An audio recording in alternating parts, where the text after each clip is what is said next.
But I can change it right now, right? The prison time instead. Oh, okay. He wants prison time. He wants to go to prison. No, that's okay. Nope.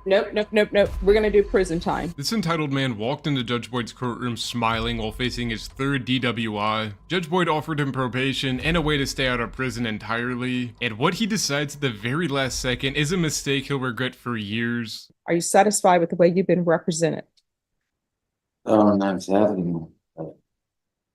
Please. No, that's either yes or no. No. I mean, yes. All right. Mr. Martinez, in the offense report generated by the officer who investigated and arrested you, he identified you as Lorenzo Rivas Martinez. Yes. Is that an alias That of is some my sort? brother's name. Your brother's name. He passed away. So the person identified by that officer in that offense report is in fact you. Yes. Thank you. All right. Thank you. Are you proceeding with sentencing? I would like to, he needs to move his stuff out of his apartment before he goes to jail. I just want to spend a little more time with my family. So, No, here's the issue. And the reason why the court doesn't want to do that is because this really isn't a DWI third, because you've been to prison before for DWI Oh, third. yeah. I've never been. What I have before me, whether he went to prison or not, I have him as having a previous DWI that was a felony. I remember, Miramont just dropped the 4 years probation I had because someone lied about me. Somebody accused me of me pulling a knife. I've never used knives in my life. Took martial arts, you know. No, I mean, I'm just saying he has a felony conviction for DWI third. Am I wrong in that? No, the conviction's there, Okay, so I don't, but you asked if he went to prison, which okay, Your Honor, hasn't been to prison. The reason why I do not feel comfortable with him being on bond, one, he's using his brother's name by his own testimony. That's why, Your Honor, that was when I was like 18, 19 years old.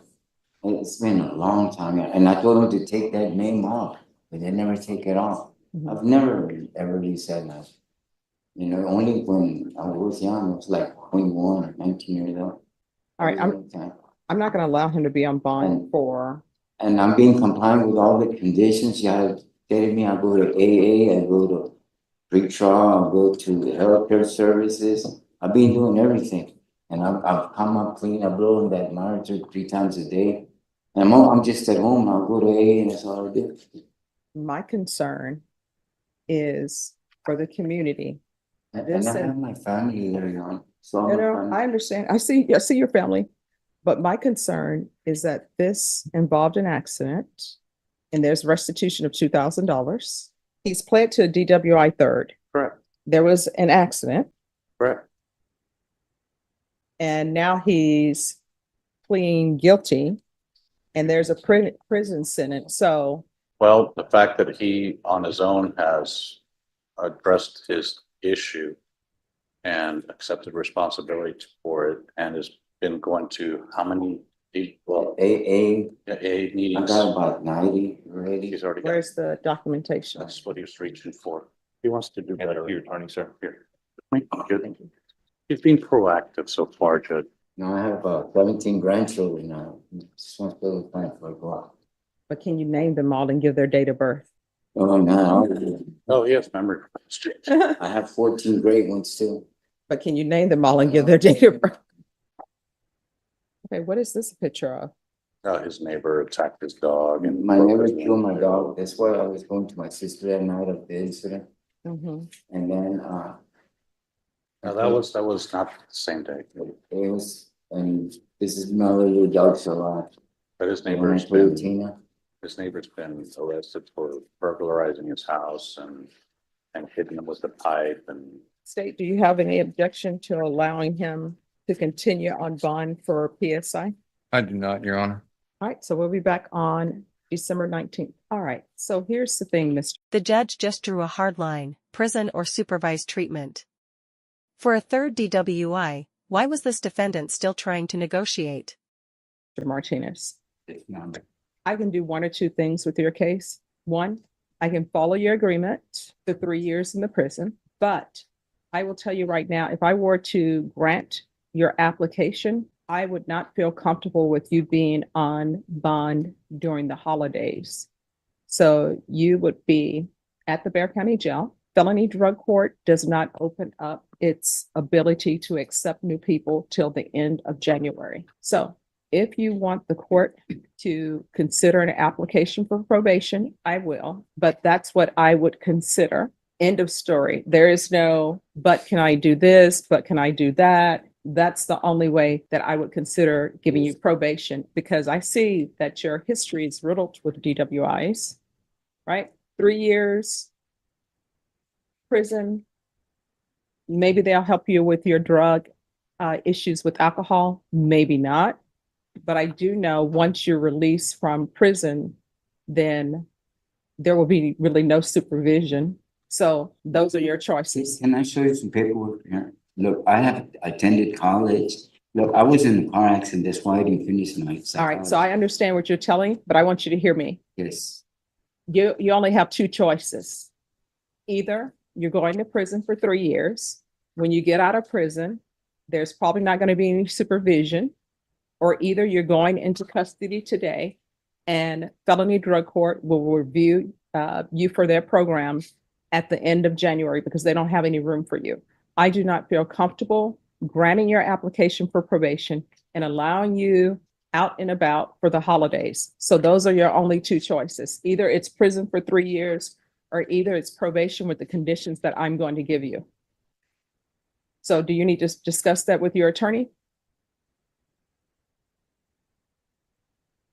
This is the exact moment where you can tell this man has no real plan and is just reacting to whatever the last thing he heard was. Judge Boyd gave him 2 crystal clear options and he's still trying to find a secret third door that does not exist. And what really gets me is this attorney is standing right there and this guy is doing all the talking, which is almost just never a good sign. I've watched enough of these court videos to know that defendants who try to negotiate every single term are usually the ones who understand the situation the least. And Judge Boyd is definitely being more patient than most judges would have been here. And he is burning through that patience very quickly. How would you guys react if you were the judge here? so I'm gonna be locked up right now to win. Oh, if felony drug court accepts you, great. If they don't accept you, then you're going to go into some inpatient treatment. And what about that mental program on County Court 12? No, Am I- this is a felony. This is felony, this. Yes.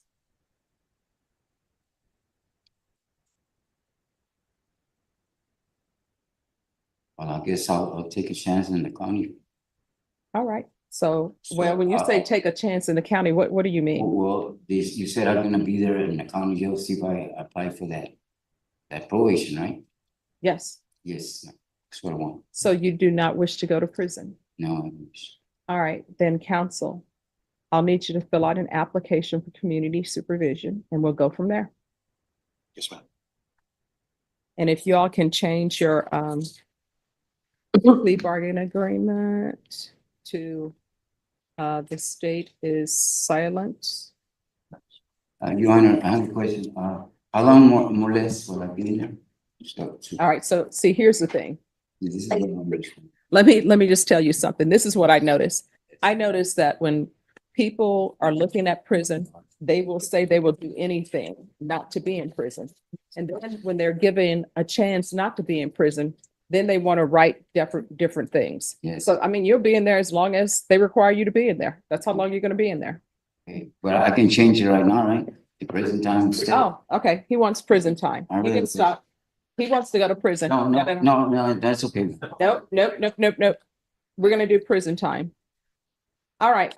That's what he wants. Could I see the paperwork? I know, to the family, sometimes people want to do what they want to do. So the court is going to sentence you to 3 years in the prison, give you credit for any time served. There's a $2,000 restitution. There is a 2-year driver's license suspension. You wanna get ready for the time I was locked up, right? Yes, legally, I'm required to give you that. Watching somebody talk themselves out of the better option in real time is genuinely painful. Judge Boyd handed him a path that kept him out of prison, and he flip-flopped so many times he ended up right back in the same spot he started. And my opinion is, I just feel like some people are so used to fighting every decision in court that they can't recognize a lifeline when it's sitting right in front of them, and that is exactly what we just watched here. But yeah, guys, let me know in the comments. Do you guys think Judge Boyd made the right call for this defendant's third DWI offense? The judge just drew a hard line, prison or supervised treatment. For a third DWI, why was this defendant still trying to negotiate?